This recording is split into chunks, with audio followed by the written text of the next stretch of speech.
Live from the world's capital markets, here are the latest financial headlines brought to you by News Factory. Hello and welcome to Friday's Daily Financial Report. The dollar-yen pair made a minor downwards correction in the last session, dropping 0.2%. The MACD is giving a negative signal. The Bitcoin rose 0.3% against the dollar in the last trading session. The MACD is giving a negative signal. The gold dollar price remained largely unchanged in the last session. The Williams indicator is giving a positive signal. The oil dollar pair plummeted 2% in the last session. The stochastic indicator is giving a positive signal. And now let's hear what our chief analyst picked up for us today.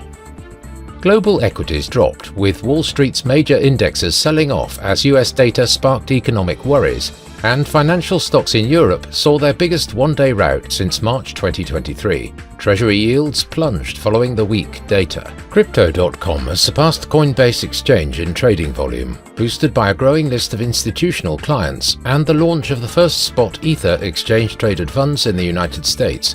Crypto.com saw a 23% increase in reported 24-hour trading volume, which rose to $3.16 billion on August the 1st. The Canadian dollar weakened to a 9-month low against its broadly stronger US counterpart, as geopolitical tensions and weak manufacturing data globally weighed on investor sentiment.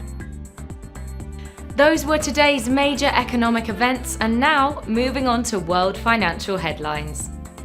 The French industrial output will be released at 6:45 GMT, the French non-farm payrolls at 6:45 GMT, the US average hourly earnings at 12:30 GMT. Australia's producer price index will be released at 1:30 GMT, Japan's CFTC JPY-NC net positions at 19:30 GMT, the UK's CFTC GBP-NC net positions at 19:30.